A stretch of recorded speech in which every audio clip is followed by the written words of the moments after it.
పవిత్రత నీలో పెట్టుకొని నువ్వు దేవుని బిడ్డవు కావాలంటే ఎలా అవుతావు? ఆధ్యాత్మికమైన స్వస్థత రావాలంటే ఎలా వస్తుంది? కాబట్టి ప్రియమైన సహోదరి సహోదరులారా, ఈ ఆయిల్, ప్రేయర్ ఆయిల్, దీనికి నేను ప్రార్థన చేస్తూ ఉన్నా. ప్రార్థన చేసి మీకు అంటిస్తున్నప్పుడు మీరు ఆయిల్ మీద కాదు విశ్వాసం ఉంచాల్సింది, ప్రార్థన మీద.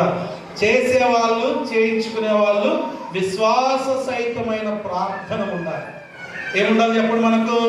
విశ్వాస సహితం. దైవజనుడు ప్రార్థన చేశాడు, నేను నమ్మాను. అందుకే వాక్యం చెప్తుంది, యేసయ్య అన్నాడు, అమ్మా నేను దీన్ని చేయగలనని మీరు నమ్ముతావా? యేసయ్య అడిగినట్లు ఏ పాస్టర్ని అడుగుతాడమ్మా? బైబిల్ మీరు ఎప్పుడైనా చదివారా? రండి మేము ప్రార్థన చేస్తే రోగాలు పోతాయని చెప్తున్నారు, కానీ యేసయ్య అలా చెప్పలే. మీరు వాక్యం అంతా బైబిల్లో చదవండి. యేసయ్య భూమిలో ఉన్నప్పుడు అడిగాడు, అమ్మా నేను దీన్ని చేయగలను నమ్ముతావా?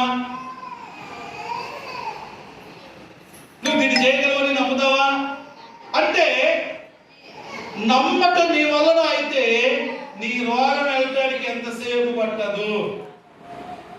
నువ్వు నమ్మకుండా మాకు బాగాలేదంటే ఏం ప్రయోజనం చెప్పండి? ఏమండి, కేపాలంటే నాకు చాలా ఇష్టం. అతడు మంచి స్వస్థత బలం కలిగిన గొప్ప దైవజనుడు, కానీ ఎవరి నెత్తి మీద మాత్రం చేయబెట్టాడు. ఎందుకు తెలుసా? ప్రార్థనలో శక్తి ఉంది, నమ్మే మీలో ఆ శక్తి ఉంది.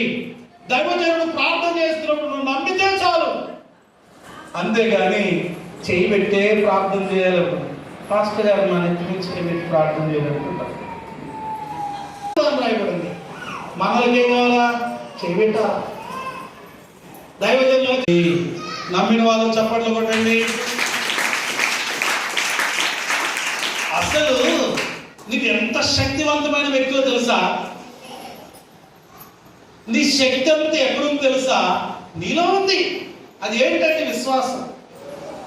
ఎక్కడుందని చెప్పండి? నీలో ఉంటున్న విశ్వాసం. ఎవరి మీద విశ్వాసము అంటే యేసు నామము మీద. అందుకే ఇక్కడ ఏమన్నారు? ప్రభు నామమున, యేసయ్య నామములో స్వస్థత. యేసయ్య నామములో శక్తి ఉన్న